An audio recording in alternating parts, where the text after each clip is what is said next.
Well, welcome everyone. Welcome to Homi, Professor Homi Bhabha, who is zooming in with us from Cambridge, Massachusetts in the United States. We are delighted that you could make this time. We know that you only have 1 hour with us. We're going to try to pull out as much as we can from you this afternoon, for us, the morning for you, in conversation with you. And we want to make sure that our audience is happy with the way that we're structured this afternoon. A conversation with Professor Homi Bhabha on the meaning of Frantz Fanon today.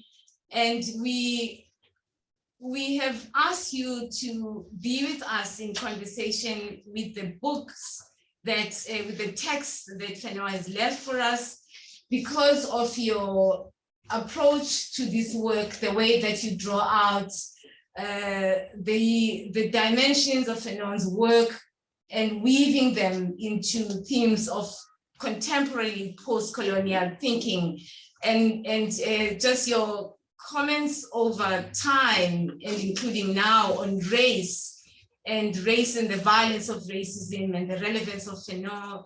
For me, these conversations has been so critical. And so I thought that from the conversations we've had to sharing with a wider audience, there is much to say about this work, but much to learn as well, much to draw from. So without much waste of time, I'm going to introduce Professor Bhabha to you. He is the N.F. Rothenberg Professor of English and American Literature and Languages at Harvard University. He's one of the most important figures in contemporary post-colonial studies. He is the author of numerous works exploring post-colonial theory, cultural change and power, contemporary art and cosmopolitanism, including Nation and Narration, the Location of Culture, and other texts, other writings. Professor Bhabha is a fellow of the British Academy. His honors includes the Padma Bhushan Award, which is a prestigious award from the Republic of India that recognizes outstanding contribution in literature and education. Of course, this is the country he hails from. The Humboldt Research Prize, the honorary degrees from University of Paris 8, University College London, and the Free University of Berlin, and Stellenbosch University. So his honors cut across all cultures, all countries, and all disciplines. So we are happy to welcome you here, Homi, this afternoon.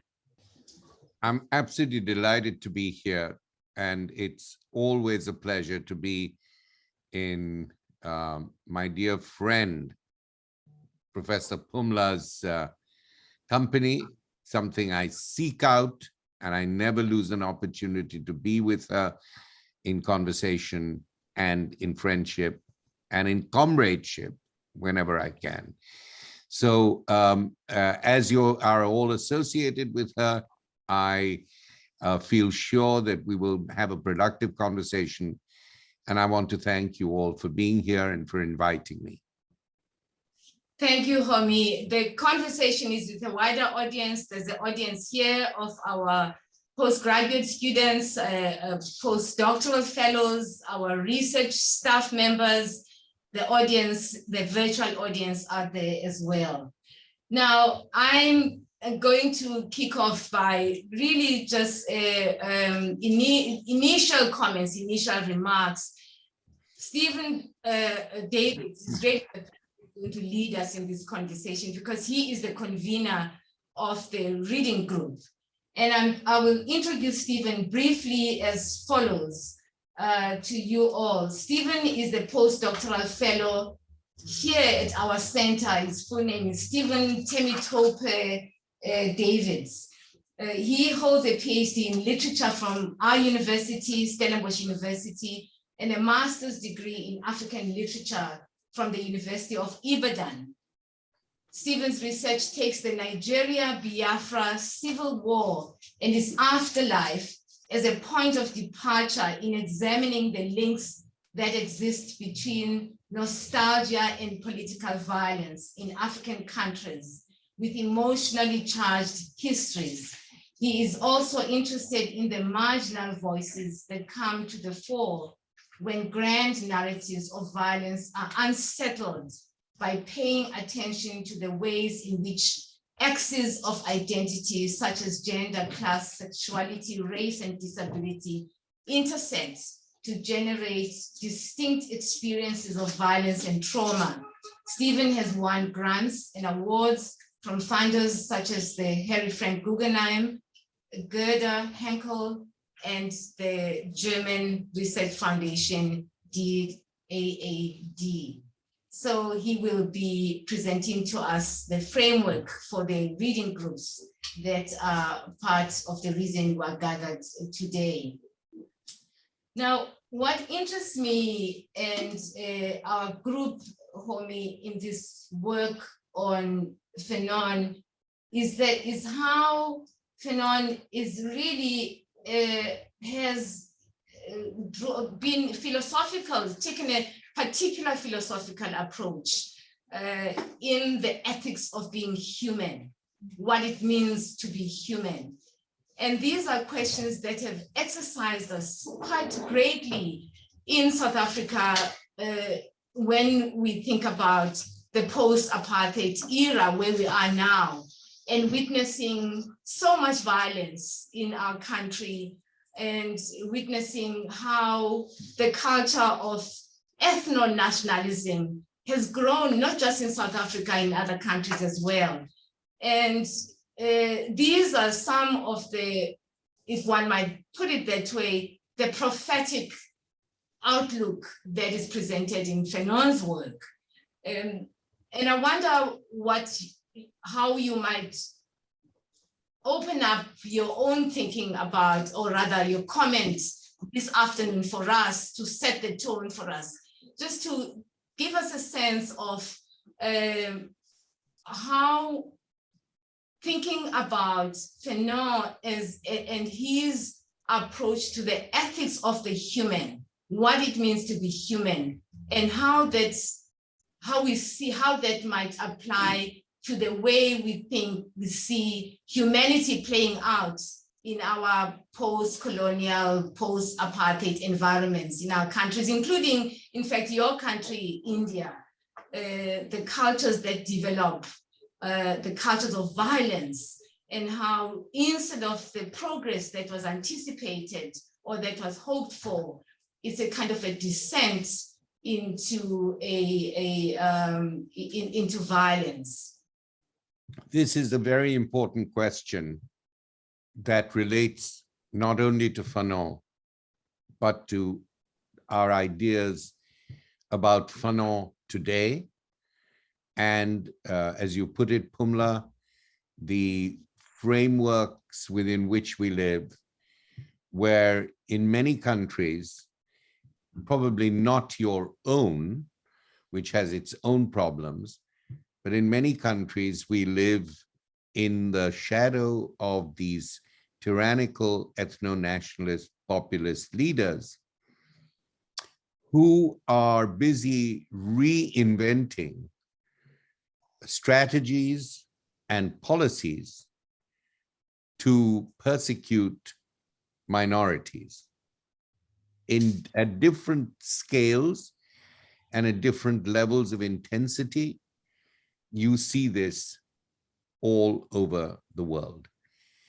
And even when there is a change of government, these forms of violence, these forms of dehumanization continue. And they continue because they're not only political and policy matters. They continue in the United States, despite President Biden's efforts to walk back the previous administration, the Trumpian administration's policies. It's very difficult to reverse an atmosphere of racism, a pathological atmosphere. You can rewrite the policies, but what actually exists takes a long time to change. So that we still have the Trumpian prejudices, the Trumpian violations, not only of people of color, but also of matters of constitution. 76 million people are still convinced by Trump, and many of them by his belief that the election was illegal. So that this idea of a pathology of racial atmosphere is something that is very difficult to change through voting. And that, I believe, is what you actually represent at your institute, at your center. The way to move beyond that and to know that this is going to take a long time for many generations, and people in that process will suffer, will die, will be violated, families will be destroyed, and yet we have to carry on the process of reparation and the process of reconciliation. Now, the phrase I just used, the atmosphere of pathology, is a phrase from Fanon.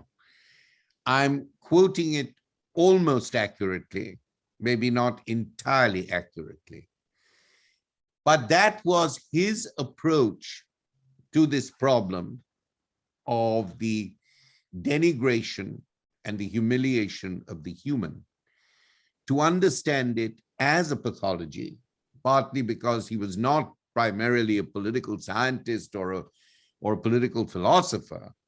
He was a psychotherapist and a psychoanalyst. So to him, the concept of a form of social alienation and annihilation, seen as a pathology, came to him much more powerfully than to see it in simply political terms or simply terms of policy. And because he thought about it as a pathology, he was forced to think about it as a problem of humanity, of the human. But beyond that, he also was forced to think about it as a problem of the humanistic, of humanities, of those forms of learning which deal with the past through archive and textuality, those forms of learning which see the classroom as an ethical space, and those forms of learning and those forms of practice which see the hospital and its therapies as an ethical pursuit, not merely a medical pursuit. Fanon was an anti-colonialist and an anti-colonial activist, as we all know.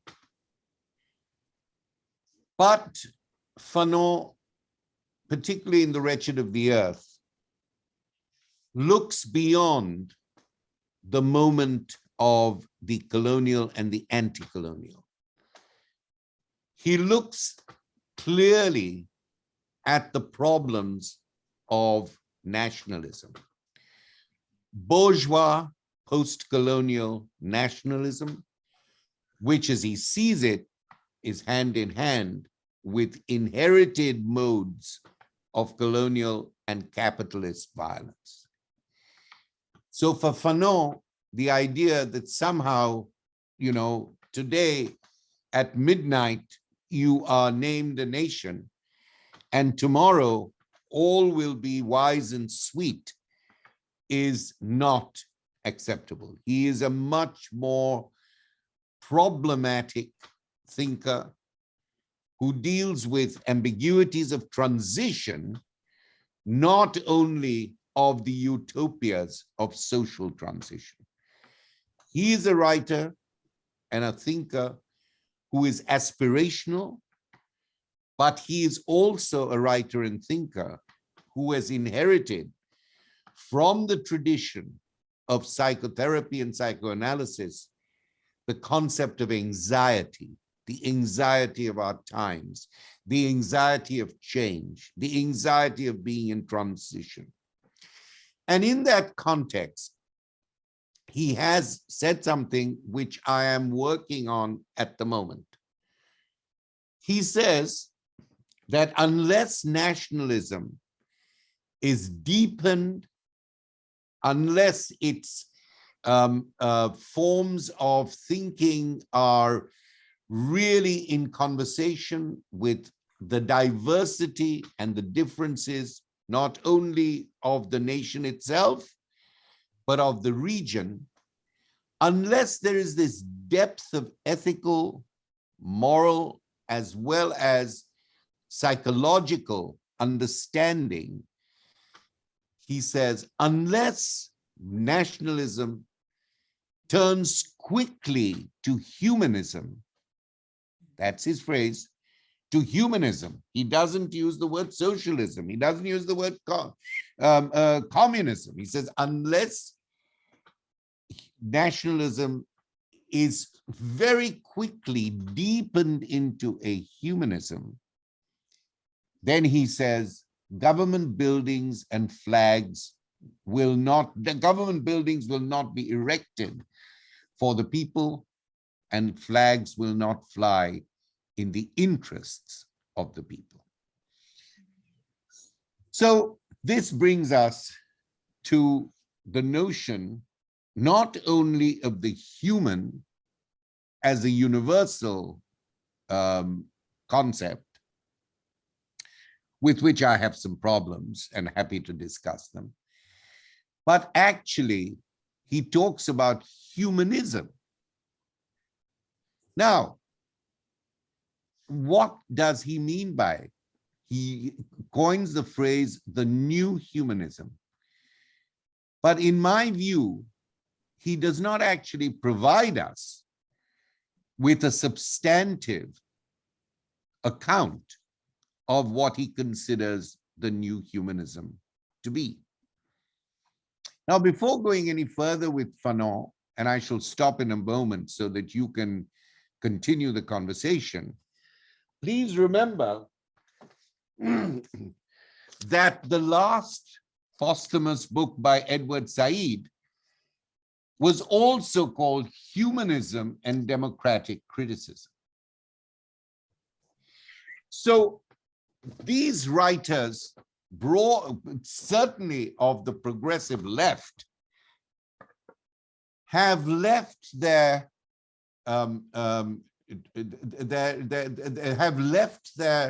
mark on us by asking us to think about humanism. Now, these writers believed in liberty, in freedom, in the construction of a national consciousness, but they did not believe in a nationalist consciousness. They were quite aware, I think, without being able to be historically explicit about it, that if nationalist ideas were allowed to immerse the people, eventually it might lead to the kind of populist nationalism and its polarizations with which we are faced today. Having said that, I also want to say that for me, what Fanon means by humanism is an open question. Because while he's talking about humanism, he is also talking in The Wretched of the Earth about the necessity of violence in certain situations, about the call to arms in certain situations. And you know, if there is one thing you have to say about humanism generally, it is that it comes with a certain secularist perspective, and it brings with it this idea that death can never be the future of progressive politics. That death and killing, whatever the cause, is somehow, in my view, antithetical to the humanistic idea. So here we have, in a way, a kind of a paradox. How do we think about armed struggle in moments of profound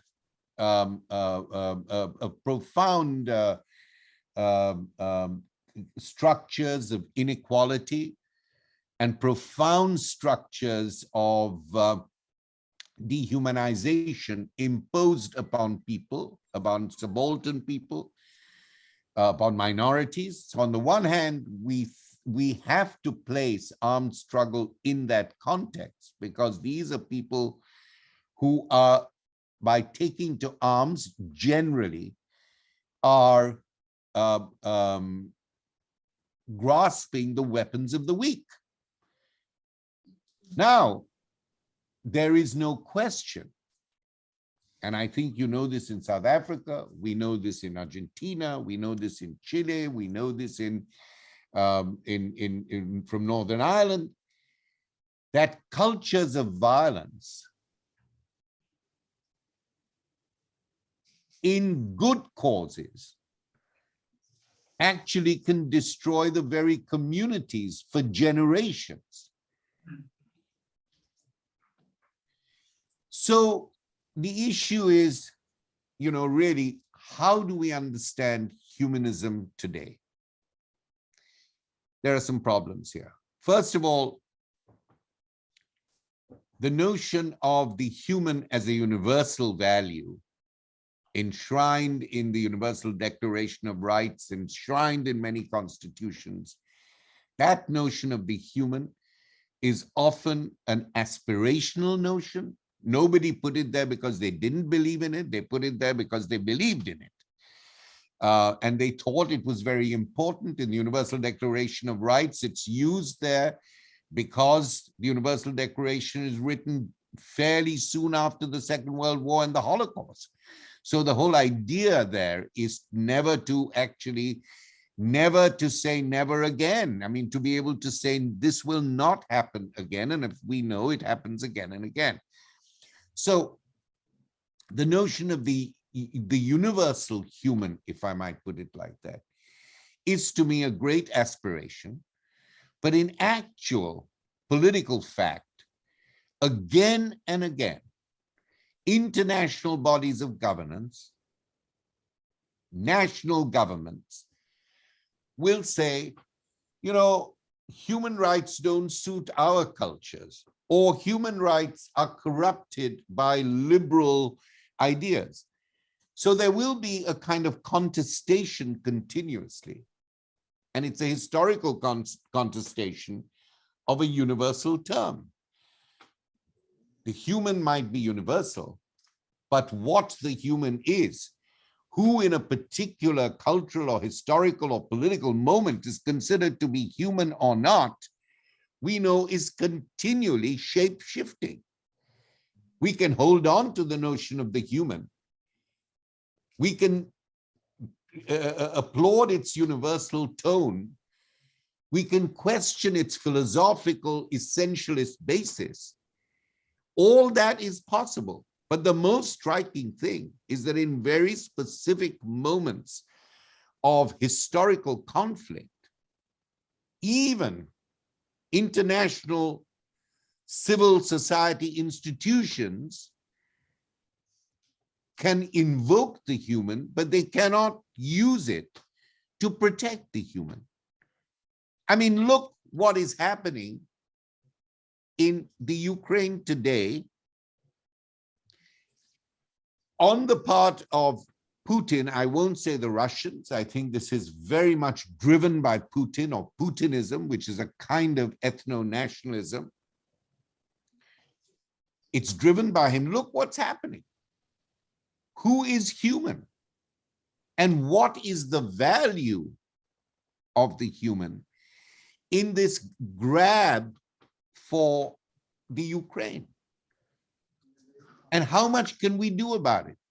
So I think when we talk about the human, we've got to see how it often falls foul, its ethical value often falls foul of political strategy, of political demands, of the ways in which people make their peace with appalling international crises, which often, not in the Ukrainian case, but often fall on post-colonial peoples or minorities of color.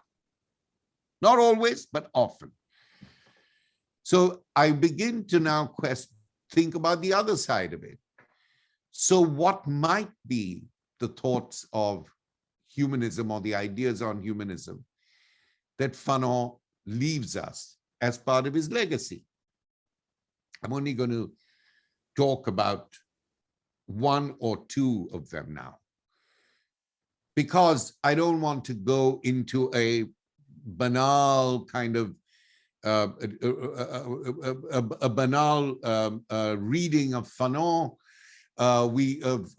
Is a great anti-colonial hero. We know all that. We know that he believed in equality. We know that he believed in a kind of a socialized, anti-racial, psychological practice. We know that his notion of psychiatry, his notion of community psychiatry and community medicine were very progressive ideas. So we know all that about him. And some part of his humanism comes from those ideas. But there are a couple of things which are actually quite interesting for me.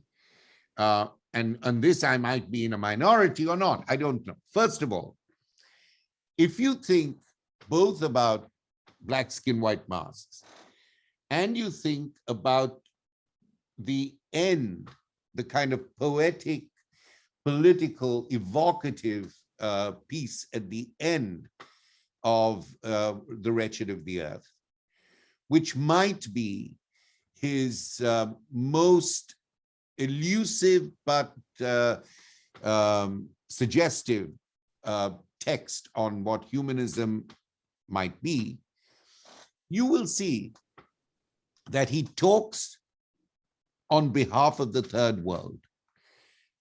He talks from a deep sense that the Enlightenment values of Europe were actually betrayed by the Europeans themselves in their pursuit of colonies and the economics and the politics of capitalist colonial structures. He says all that, but his argument is also always positively or negatively inclusive of Europe. So this is not simply a third world perspective battling a European colonial or Western colonial perspective.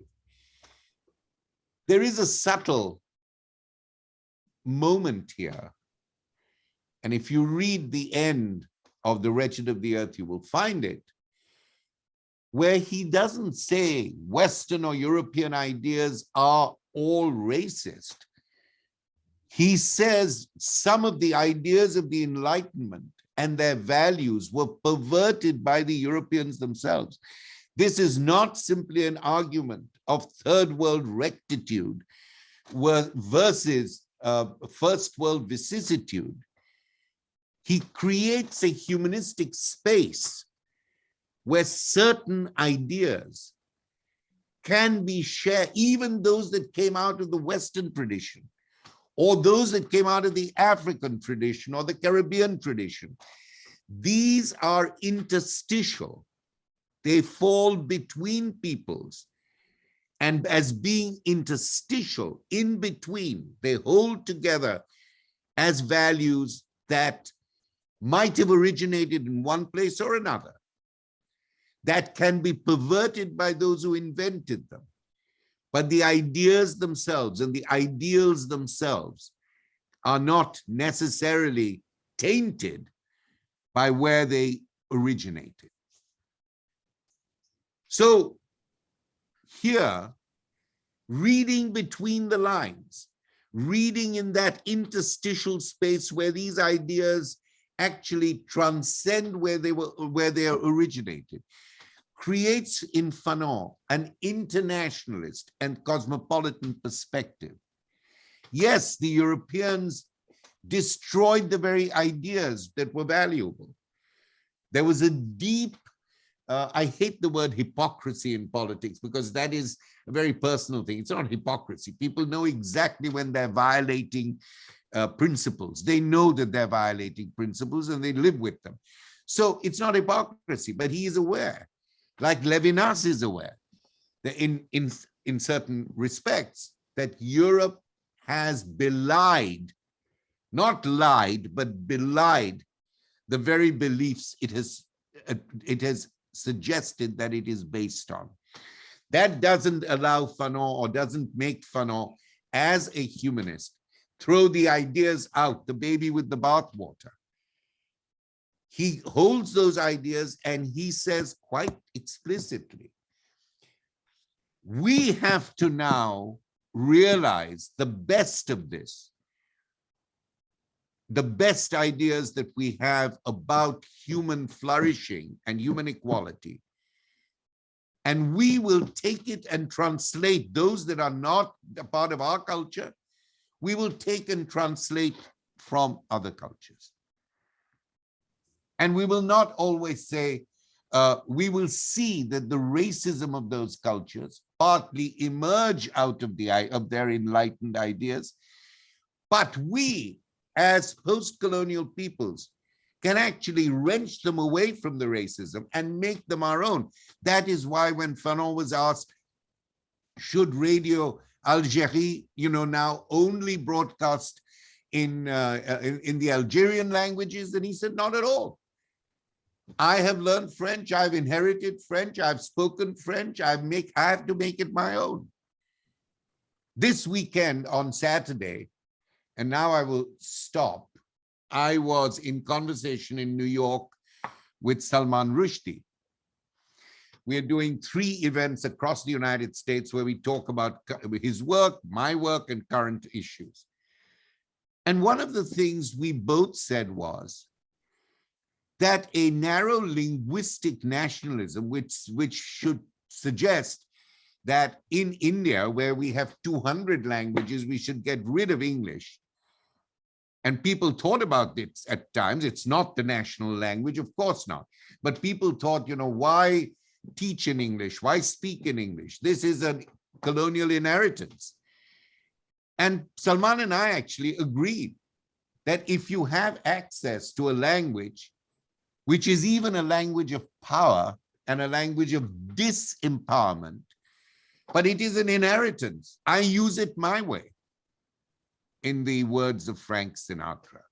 One of the reasons why we have chosen Black Skin, White Masks as one of the texts that we're reading right now is because the South Africa is passing through a very interesting time, to put it lightly.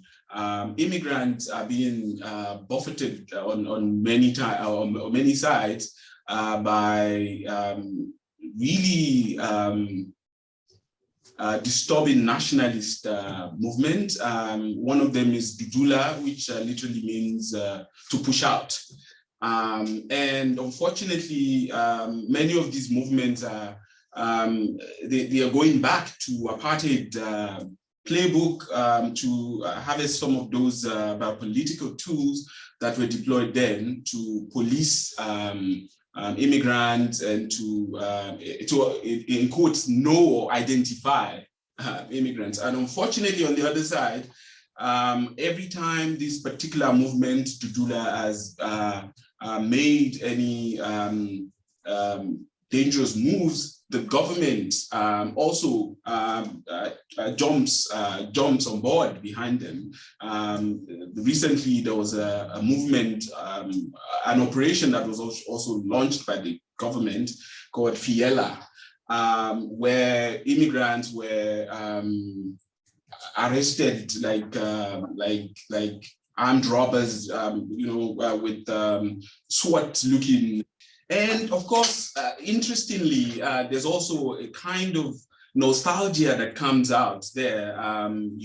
Some of these people would say things like, there was a time when South African borders were safe, and one wonders if this time when the borders were safe could be the apartheid days, and these are mostly people of color, Black people, to be precise. So that, for me personally, got me thinking about the nature of course, nationalism or nationalist movement. Of course, fortunately, they have a bit of understanding in terms of history, so they are not going the again route just yet.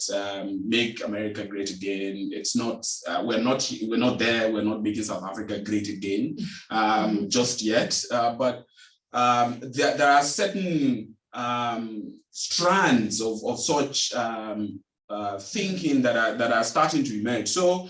And one of the things that that I noticed going through, especially your forward to black skin, white masks, is this kind of tension between the idea of national consciousness and nationalism. I'm wondering if is it possible for us to have national consciousness without going to the extreme of, say, ethno-nationalism. And of course, I was also going to say something about humanism, but you said so many powerful things about that. But I'm also wondering, because another thing that comes out, and this is also something I've noticed going through Fanon's body of work, is the tension between sitting with the difference that Fanon teases out at every point in time and the sudden move towards humanism. I think you also write about that in the forward to black skin, white masks. So how, and I think you said a thing or two about that. How can we think the human whilst at the same time recognizing the different layers of difference that also come on board when things from, say, the global south. And I'll use an example when one thinks about what is happening in Ukraine and the way in which the immigrants, I mean, the refugees were quickly absorbed by the neighboring countries, and the African students, and I think some Indian students too, were refused entry into most of these countries. So if we are looking at this really useful idea of humanism, and of course we know that not all of us can really claim that. I'm wondering if you can speak to that. Yes, absolutely. But you know, my dear friend Stephen, first of all, I have to congratulate you on a really brilliant set of ideas and propositions that you bring to us in this very productive seminar. So first of all, congratulations. Secondly, you have heard my loud and braying voice for so long that I also want to hear what others have to say. But let me respond. Yes, absolutely. Can you have national consciousness without nationalism? You absolutely can. And in fact, this is a idea of Fanon's that I think we have to explore when we explore his humanism. For him, national consciousness, as he says, can only arise out of an international consciousness. So you have to, it's a kind of a strange proleptic cycle. You have to first think of yourself as an international subject before you think of yourself as a national subject. This is my interpretation. It's a controversial interpretation because people always say, until you're a nation, how can you think internationally? Well, think of all the struggles that occurred in order to establish nations. Very often, think of all the struggles, think of the intellectual as well as ethical knowledge that people had before they fought for the emancipation of their own peoples in a post-colonial society. Because they had a knowledge of an international accepted humanistic idea of freedom, of equality, of anti-racism, because of that, they constituted their own desire for a national consciousness. But when that national consciousness becomes tied territorially, it has to sustain itself by myths of cultural homogeneity. That's the terrible moment where that internationalism that created the ethics of anti-colonial struggle, where you didn't see yourself as a region, you saw yourself, in Du Bois's terms, as people who were crossed and cut and fragmented by the color line. Suddenly, when you seek power, you constrain that imagination of the international. Fanon was right. It is only when you can think internationally that you can think nationally. And that might also be another moment, I will argue in the chapter I'm writing, of what Fanon means by humanism. And people will fight me to the teeth on that.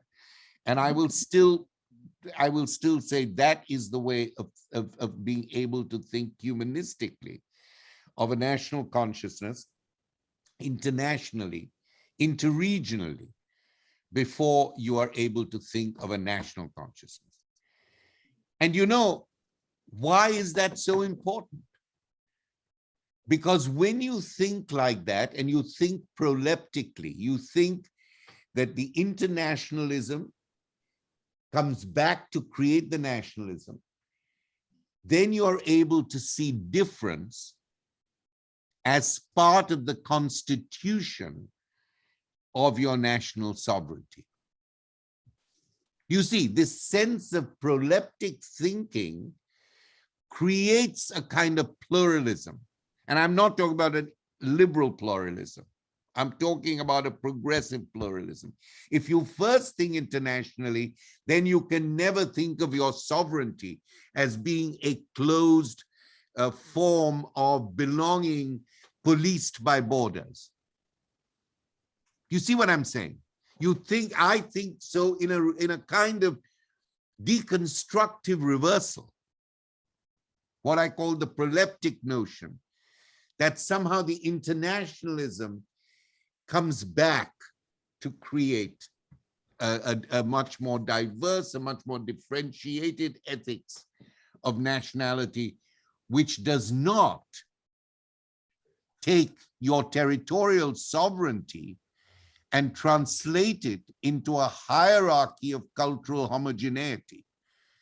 You do not then say, really, my nation is a Hindu nation. And everybody else, Muslims, Parsis, Christians, other minorities, are secondary subjects, secondary citizens.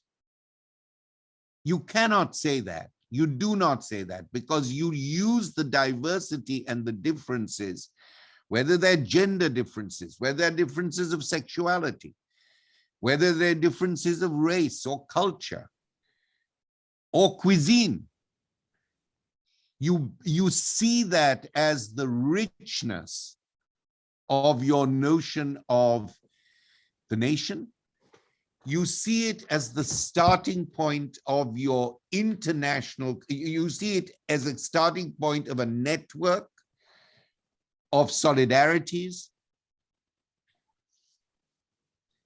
And within the nation, you see it as a way of rethinking questions of homogeneity based on an idea of some form of original cultural or racial predominance.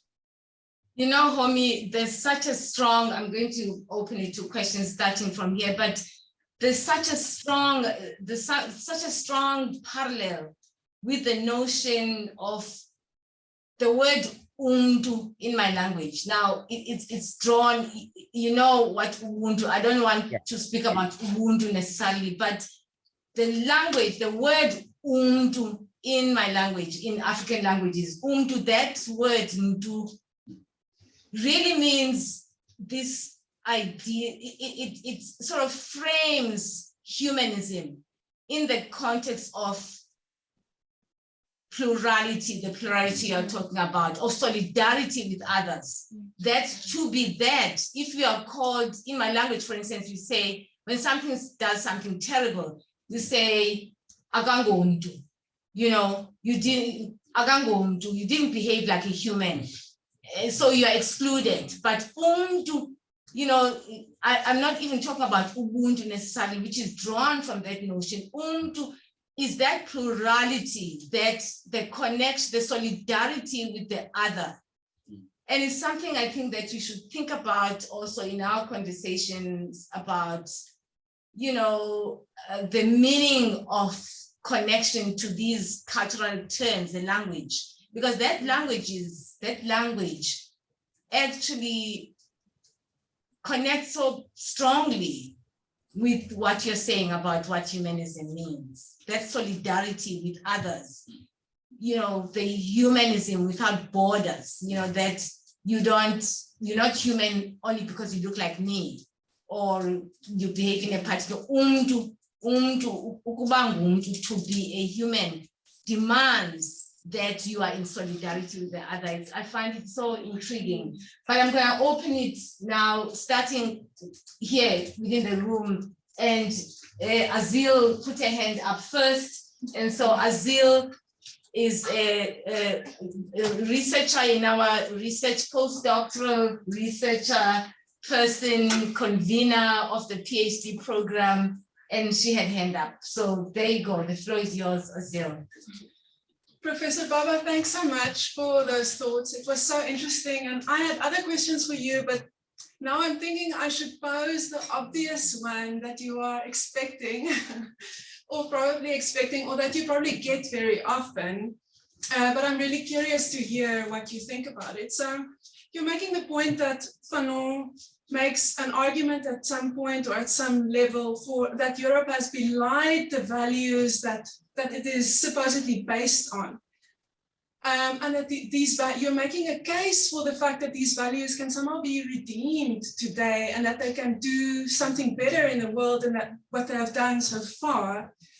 And that it's just that they've been kind of applied incorrectly, that their spirit has been betrayed in some way.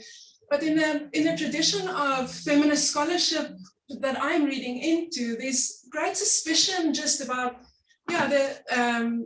whether we can redeem these values at all, that they are inherently, I mean, things like the idea of a kind of belief or subscription to the idea of linear progress, even the idea of the human as something opposed to, now even how widely you stretch the idea of human, you're still excluding something, and we can say you're excluding nature or animals in a way that we can see the effects of on the environment, the destruction that we see.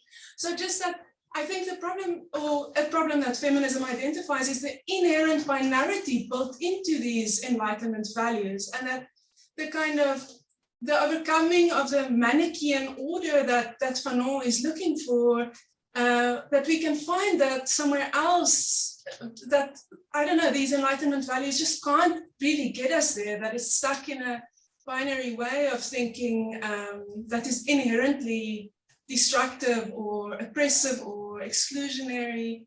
But I'm sure you have thought through these questions. I'm very curious to hear. Right, it's a very, sorry, what is your name again? Azo. It's Azo. a difficult South African name. Homi, there is one of our group wants to do a follow-up question. Could you take that as well? Because she says it's a follow-up question. Sure. Wonderful. Okay, this is Gratia. She's a master's student here. Gratia, the floor is yours. Thanks. Thanks, Professor Homi. My question is in a similar vein to what Aziel just asked, and I'm mostly asking it based on the forward that Stephen circulated to all of us. Unless I'm misunderstanding, my sense is the way you are discussing humanism today seems to be with a slightly much more different disposition than you did in the forward that you wrote, because you seem to be a little bit more critical around this, what you call a deep hunger for humanism. And you are quite critical of Fanon, and you describe him, or at least his arguments, as being some kind of an overcompensation for the closed consciousness or dual narcissism you describe. And I think it speaks to this kind of tension of binariness that Aziel just alluded to. So I'm curious, what has changed for you since writing that forward and this interstitial, much more hopeful space that you are presenting today? Well, you know, a couple of things. There is nothing that I have said today which is binaristic. I have never thought in binary terms. I've always thought in interstitial terms. And interstices, as I described, are not binary. So I just want to say that, sorry, I'm not looking at the chat. I never look at the chat, I'm afraid, because then I get distracted. So Don't look at the chat. We will look at the chat from here. Yeah, I always say this. I don't look at chat because I want to address the people in front of me and the questions I hear. So there is nothing that I've said that is binary, and there's nothing that I've thought that is binary, I have to say. Now, the question is very simple, and I want to take both your questions together, if I, as best I can, and then you come back and tell me if I've been able to do it or not.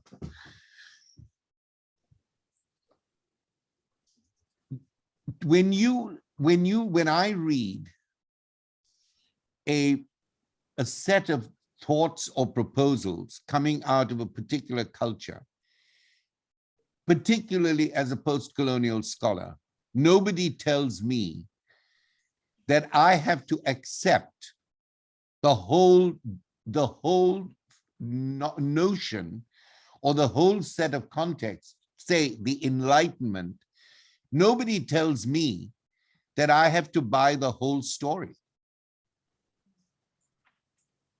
And I've never bought the whole story, nor do I think Fanon buys the whole story.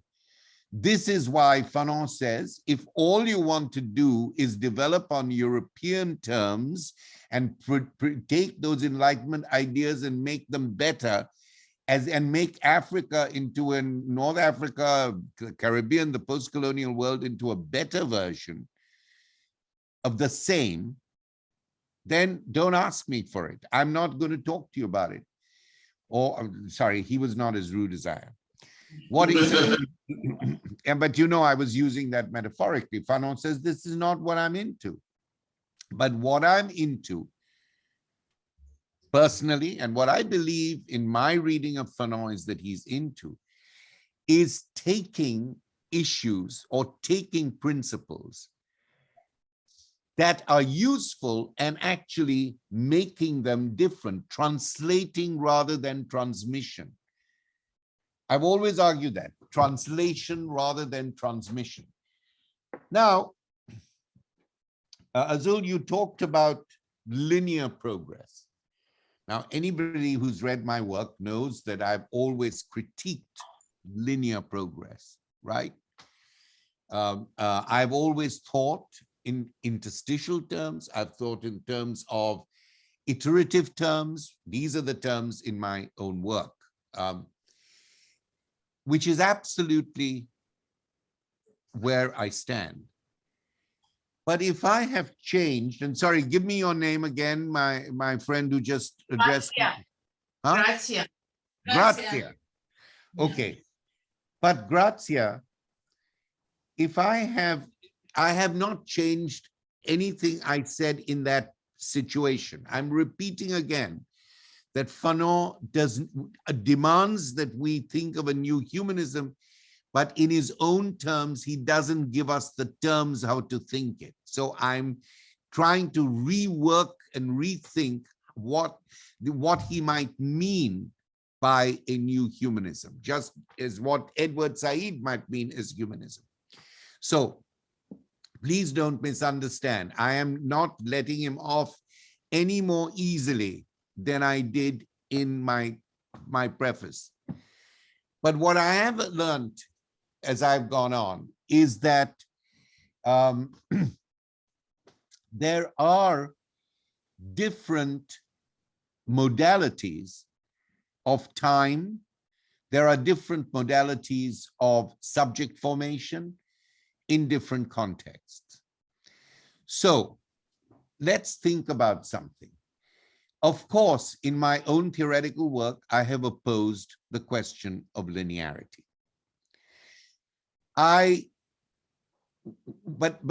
So I've opposed that. Now let's think of the moment in refugee law where, you know, there are two moments in refugee law.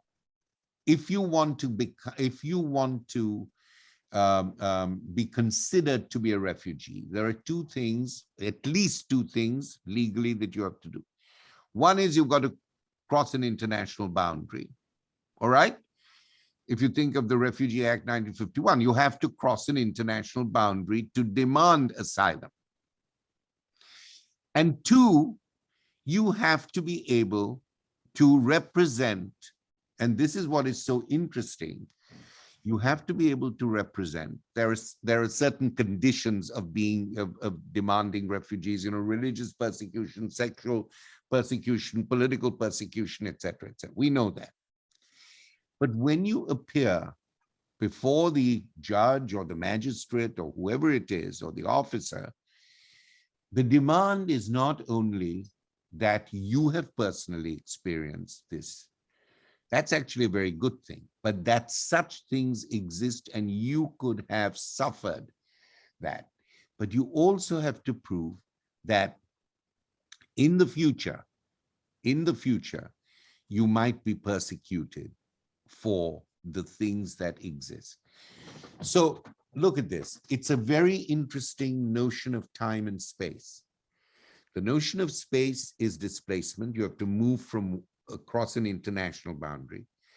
And the temporality on which you can get or make a claim to refugee status is that those ills that you could suffer, that are prevalent, you could suffer in the future. All right. So here we have the demand for a kind of linear argument, right? Connecting the past, the present, and the future. What do I do with that? I've written about this. I critique the very foundational basis of that linearity. I challenge this linearity as a way of giving asylum on the grounds that you can say, this exists now, will continue in the future. I question that. At the same time, if I want Grazia, is that your name, right? Grazia. Yeah. To be, if I have to advise her to be able to get asylum, right? I will strategically enable her to think about a narrative which satisfies that demand, while at the same time, I am theoretically, politically, publicly opposing it. Do you see what I'm saying? You can call me a hypocrite. I call myself somebody who understands the ambivalence of social processes and moments. Do I want her to get asylum? Or do I want Azul to get asylum? Absolutely, I do. Can I critique it? Absolutely. In certain discourses and certain platforms, I can critique it. But if I want her to get that asylum, I can work my, I was going to say I can work my ass off, but that's not. But I can work my ass off to change those concepts. But I have to admit that in order for the ends to be good for Azul or Gracia, we have to work with that form of narrative or linear narrative. You understand what I'm saying? If I have changed in any way, I have changed in the fact that I see the world as being more complex, although I don't connive with that. I don't collude with it. Now you tell me whether, so what am I actually saying? I'm saying, if you take certain values as being foundational, right? And most universalist ideas about the Enlightenment are taken foundationally. That time is linear, that continuity is good, that teleology is the best way to construct a sense of knowledge. Of course, those are the ideas taken foundationally. But I now think that I have two duties. One is strategically to work for a subject's best chances of asylum, while also being able to critique it. It all depends what the platform is and from where you are trying to play this important double game. I mean, I feel like I'm getting some resolve. Part of my intrigue around this dual narcissism that you were speaking about was I got the sense that you were trying to grapple with this relationship that in the book, Fanon is critiquing around Blackness and whiteness and the symbiosis that's involved in it. And how there, you know, earlier you spoke about aspiration, that even the post-colonial subject still wants to aspire to a certain kind of humanism, but that's riddled with a lot of contradictions. So I liked this notion of dual narcissism that you wrote about, because I think for me, in thinking about my own work, I'm like, you know, this is one way we can think about the difficulties of class, especially in, you know, marginalized communities or people who are considered, you know, at the peripheries of the nation state. And I'm like, how do they make sense of social aspiration, of class mobility even at the edges, even at the margins of humanism.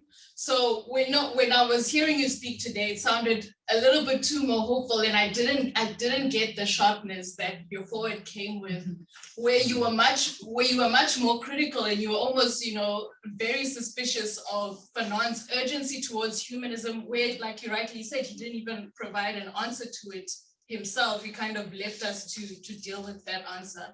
But for now, I'm okay. No, but Gracia, I don't want you to, I don't want to leave it hanging in the air.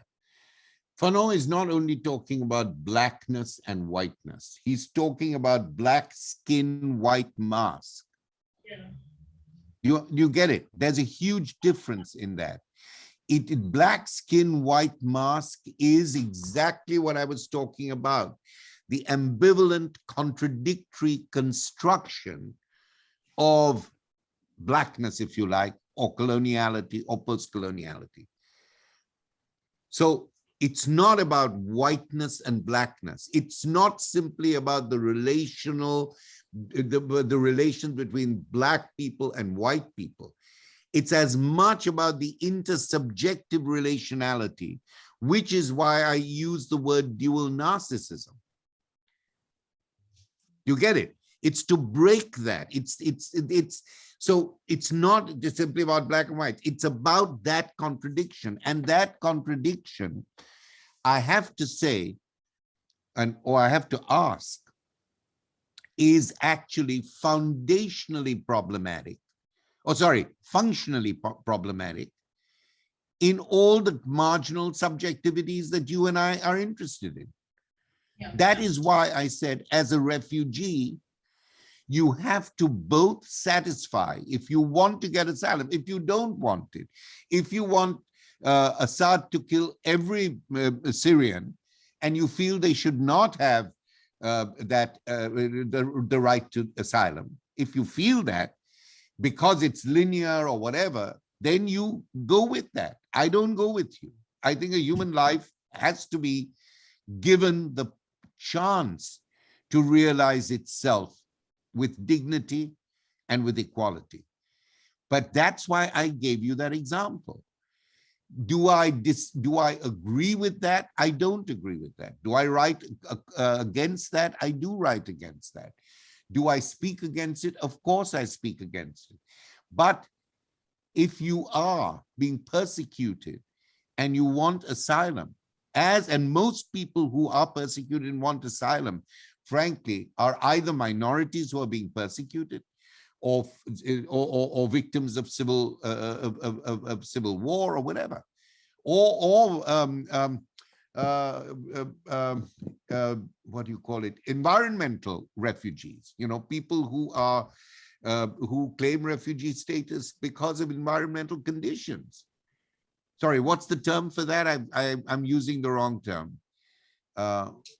What do you, when you talk about climate change refugees? Now, you both want a refugee status and you question the basis of it. Why is that limited? Or why is that limiting? When Du Bois talks about double consciousness, right? Is that a limiting idea? Or is that a liberatory idea? Oh, the difference between Du Bois and me is that he thought the double consciousness for African Americans was a kind of post or a Hegelian condition. For me, I want to say that the interstices of double consciousness, the way in which the minority subject or the persecuted subject splits, you have to think about the psychic affects of desire and anxiety. Fanon said, Du Bois said, on the one hand, I'm a race man, and I desire nothing more than the emancipation of my people. On the other hand, I love the music of Wagner. I love the ideas of Hegel. I love all that. What do I do? How do I choose? My answer is, you don't choose the one or the other. You choose what actually benefits the other the person in the place of otherness, from your knowledge of what might be normative in traditions of thought, take from that what you need, translated. This is why Fanon took from Heidegger. Who was Heidegger? He was a fascist. He was a Nazi. He took from Heidegger. He took from Husserl. He took from Lacan. But what he didn't take, in my view, and I've said this, what he couldn't come to terms with was the whole question of women. I mean, it's very problematic what women are, and particularly what white women are in Fanon, and black women are also neglected completely.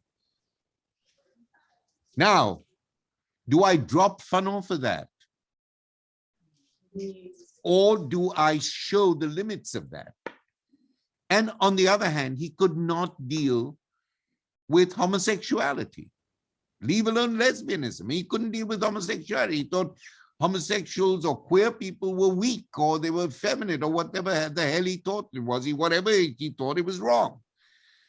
Do I drop all of Fanon, or do I take those strands which I think are radical, which I think are progressive, and turn them with other thoughts that I might have or others might have?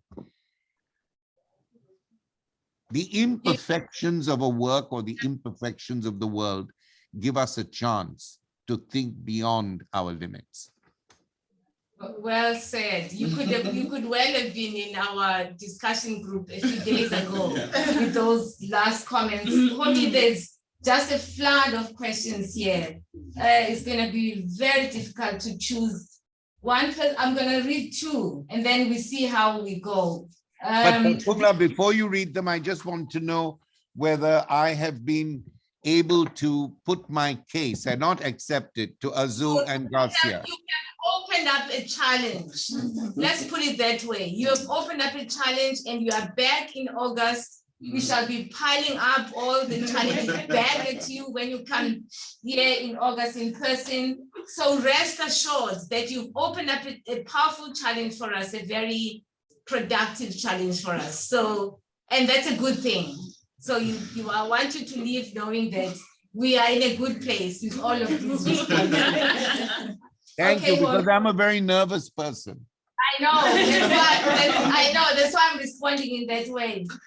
So here is one question from Nobonke, a comment, question from Nobonke van Tondel. Is there a space for, sorry, so let's see now. Could I isolate political thinking from psychological thinking in the post-colony? I sense that the latter often gets sidelined by the political. And then she follows up with a language question and points out that language is part of the technologies of violence of colonization. But the colonizer's language remains more widely accessible, more than indigenous language. Hence, my question, can we find a third space between the tensions of language? So that's one. And then there's one that I want to sort of pair these questions. Precious Simba, thanks you for your personal submission. To prompt you to continue this reflective trajectory, kindly engage with some of Nell Nording's work in care ethics, what it means to have a pedagogy that is driven by care. That is pressure. So for now, I will put forward those two questions, and then we'll have probably one more from the floor after your response for me. How about that? Well, to Nobonge's question, look, I have always tried to think the political in a translational relation to the psychic and to the aesthetic. You know, for better or for worse, I am one of those literature people. I work in literature and art as much as I do in philosophy or whatever. And so I'm always trying to see an intersectional or intersective approach. The truth is, of course, language is part of the colonized, the language. I mean, when I don't know if you're referring to what I said, but the issue of indigenous languages and colonizers' languages is a very important issue here. And that issue is really about the institutions of the state. How the state decides that it wants to govern itself. Why does it choose a bureaucratic language, which may be English, and a language of pedagogy, which may not be English? These are very specific issues, but there is no mystery to them. If you do an analysis, you can find out why that is, why certain languages are being used and rather than others. Whether that's right or whether that's wrong is a very important issue. Does your foreign minister need to be able to speak in a language that may not be her own, but might be the language of international meetings? Or should your foreign minister's voice, should her voice be heard in translation? I'm only giving you a very practical issue here. You know, so these are important issues. There are no simple answers to those issues, but I want to say once again that language is a mode of communication, but language is also a vehicle of value and a vehicle of subject formation.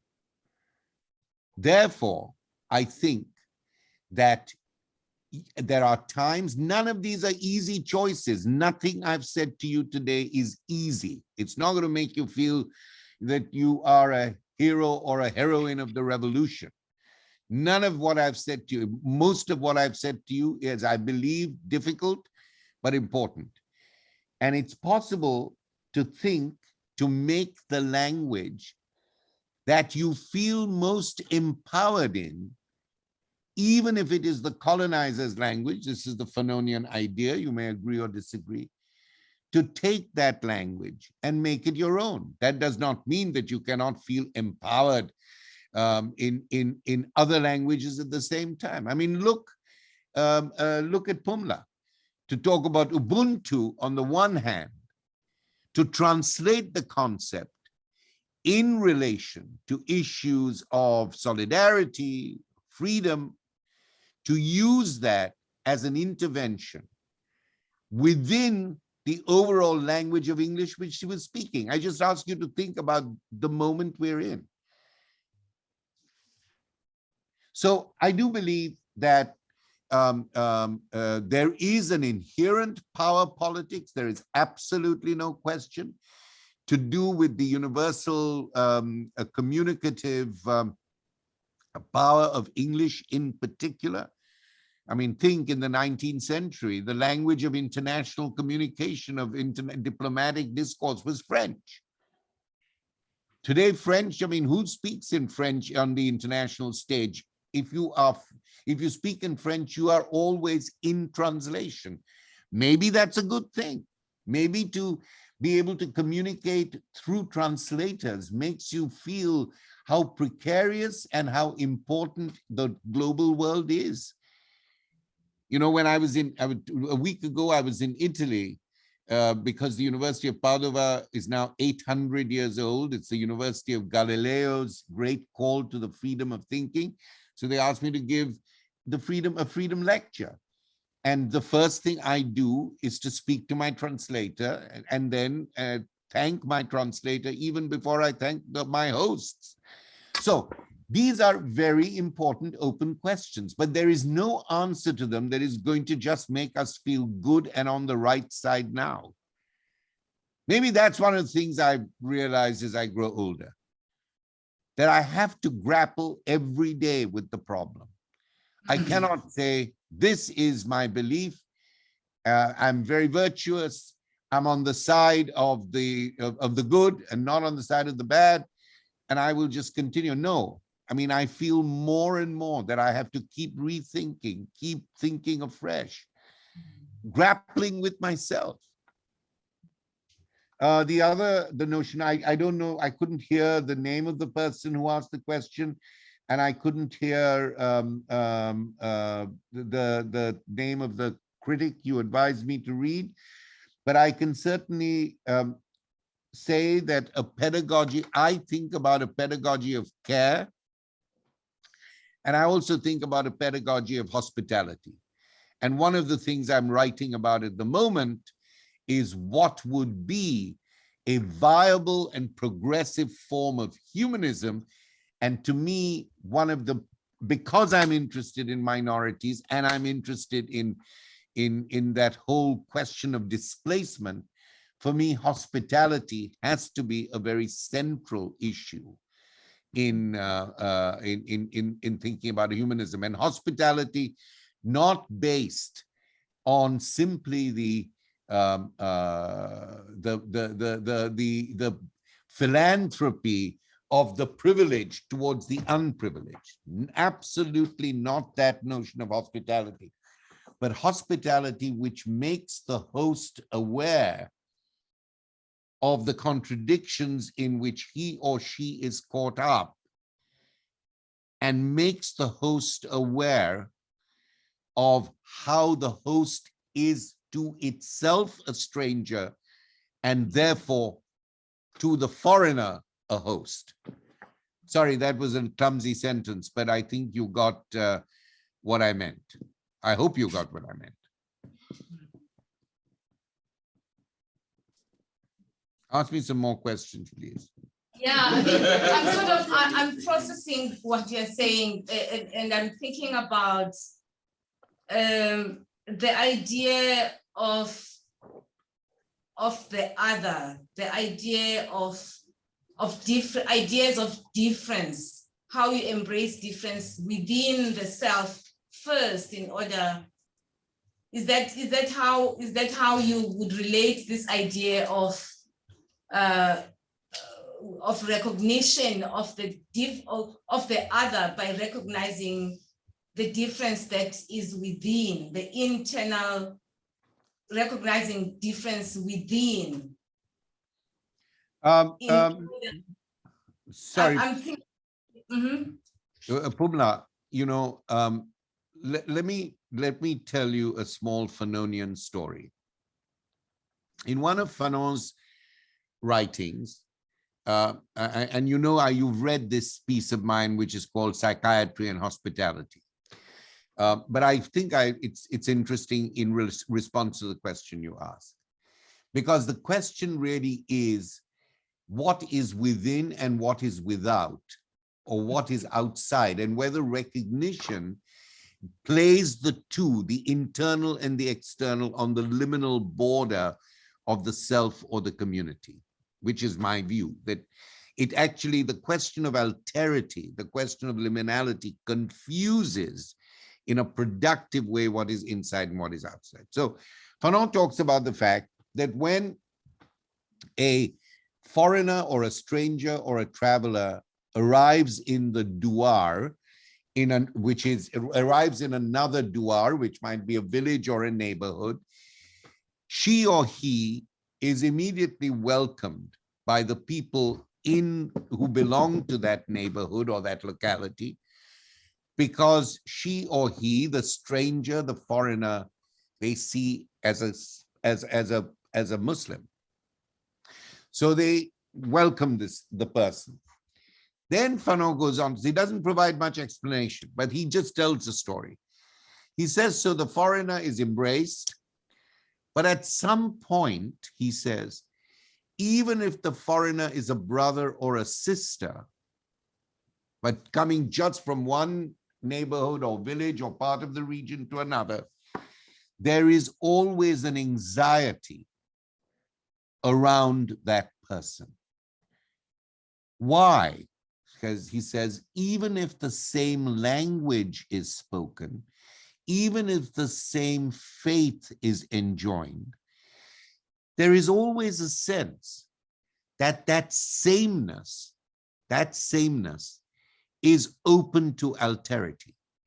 So you might say the same sentence, you might hail the same God, but when you come into a community, there is always an anxiety about how that meaning, what that word means, what that signifier means. And to me, that anxiety, this time demonstrated in terms of language, is where the internal psychic anxiety is both an internal psychic response, but anxiety is also a form of social anxiety. For me, that anxiety allows difference to embed itself both in the host and in the guest. And true hospitality, true care, real care, comes from accepting that we have to deal with this transition of anxiety. It is a learning process. It is what opens us up to others and others to us. And if you just think about this relationship in terms of empathy, then in my view, it is less powerful, because anxiety is both self-interrogative as it is interrogative of others. It is a much complex relationship. There's a depth to the intersubjectivity. Correct. It's not at the external level. Now, we are edging towards the end, and there are questions here, and one is from Elena. Thank you very much for that. And now I'm torn whether to ask you something about hospitality, because it's something that is very deep about what I work, and also people in displacement who work on the right to hospitality, in terms of they want the right to host. So that's something that I work with as well. But I want to ask you rather something a little bit different, which is about, you really got me thinking about, there's a difference between thinking internationally and being internationally, the constraints around that. And I'm thinking Diogenes the Cynic, the ultimate cosmopolitan, who didn't have to cross an international border to be considered an exile, because the problem wasn't somewhere to be, we didn't have nations, but that he couldn't return. So we're in a very different world. But I mean, there are also people who are displaced who don't even have the privilege, or they always think internationally, right? Sometimes by force, because they can't think, or they're not allowed to think in a national way. They have to find other ways of being. But like Diogenes, they are also the ones that are streaming ahead into a very different way of understanding the world, which has a different form of belonging that isn't connected to this territorial artificial parcel that we seem to be completely stuck in. So my final question, I guess, is in whose interest is it that we be an international thinker? It seems to be never for those in power. And I'd love to hear an example of somebody in a national power who is thinking and doing internationally. Because I think the other thing we lack, something I talked maybe to Puma about a while back, is good examples. We're very good at tracking how some of the horrible ways that things are happening, but we need the good examples. I'm not sure you can answer this. I know I can't for sure, but if any reflection of that, I would love that. Sorry, Homi, so I didn't. Homi, before she repeats, just to introduce her briefly, Elena, Professor Isayev from Exeter University. I think Homi wants you to repeat something, Elena. Yeah. Sorry, sorry. First of all, your name is Elena, is that right? That's it, yeah. Okay. And I couldn't get the university you are teaching at, which Pumla mentioned. Exeter. Exeter. Oh, Exeter. Okay, yeah. Exeter. The home of Ilan Pape. I call it the home of Ilan Pape as well, who I'm sure you know as well. I know. I was just going to say it. There's a whole kind of very interesting in the Palestinian movement, and it is a very interesting place. And of course, you also know the movement which I'm associated with called Refugee Hosts at University College London and so on. So give me your question again. I didn't, you talked too fast for my old slow brain. What was that question? So Just give me the, no. I'll give you the final question, which was about really about in whose interest in terms of people in power is it to think internationally? And I would love to hear some kind of positive examples of where we can go towards that. Well, in whose interest is it to think internationally? Well, it has to be in the interests of a world. It has to be in the interest of a world where there are, what now, 87 million displaced people, roughly, or 78, I can never keep up. 78 million displaced people, who I always say are a population of a mid-sized country, only they don't have a nation.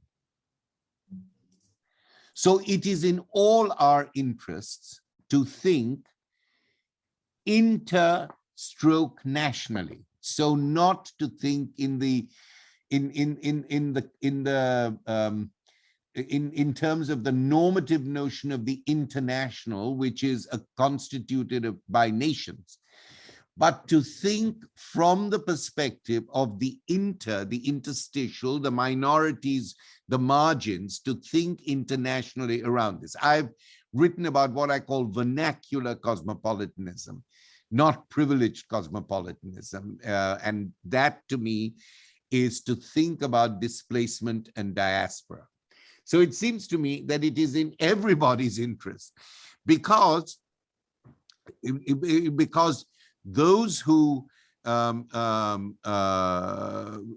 know, even in the most minority phobic regions, they're always using migrant labor. Yeah, so but then what about those in power, Homi? That's the, I mean, that is what? a complete. I can't hear you. Sorry, I'm thinking about for those people who are in power, in politics, that's the people we need to convince to think internationally when they get to those positions.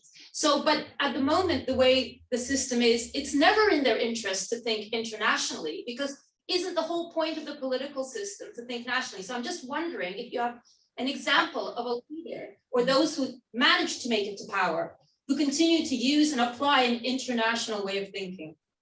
Well, you know, I don't know. I don't want to give you a good example, because as soon as I give you a good example, we can pick it to pieces and see it's a bad example. But however, you can just think of, and again, I don't give holistic responses, you know, but I can tell you that in my knowledge, the way in which African countries, neighboring places, neighbors to societies where there is displacement, have generally absorbed refugees and migrants in a functional, productive way, better than European countries, which see themselves as being the protectors of the Refugee Convention and of the Universal Declaration of Human Rights, but have not done that as well. Within Europe, I think Germany has done it better than most other places of late. And some years ago, when I was on German television, I said, you know, I hope you learned your lessons about dealing with your own minorities, which is why they have been much more receptive. The United States has not done as well, and that's clear, not only in terms of numbers, but because it has not done as well with its own minority populations. So again, a good example might be a good example for a short period of time. It could be a good example for a longer period of time, like in Germany, or like Lebanon, absorbing large amounts of Palestinians, as you know, and yet those Palestinians, so they have been accepted, and yet they live often in conditions which you would not consider forms of life that recognize the dignity of people. this is, so on the one hand, it's good, and on the other hand, it's less good. What else can I say? What else can you say? Let's hold the ambiguities. That's what we can say. You're Sorry? gonna be late. I say, let's hold the ambiguities. That's Yes. what we can. No, we don't, ambiguities are not spun out by literary or philosophical theorists. To deal with those anxieties of the ambiguous is something which needs courage to admit them, to admit those internal contradictions, So the easy divisions, and I'm very glad we're seeing this now, that the easy divisions between the good and the bad, the evil and not, the modern and the not, all those binaries and polarities are being effectuated by the ethno-nationalist tyrants with whom we live. So now, when I argued against these binaries, people said, oh no, but in a world where real politique, you can't deal with anxiety and ambivalence. And I said bullshit then, and I say bullshit now. You're and going to now relate. we learn. I don't want us to be responsible for your lateness to your lecture, for your lectures. But it shows just how much you love being in conversation with us, right? So we are so delighted, and it gives us all such pleasure to thank you so much. Thank you, Pumla. I have 1 minute in which I want to thank you all for your very generously listening to me. I thank you for your very good and challenging questions. I only hope that I've been able to give you some measure of a workable or interesting answer. That's all I hope. That's as much as I can. Measure of answers to work with. So we are really, truly delighted. Thank you very much. Thank you. Thank you. Thank you.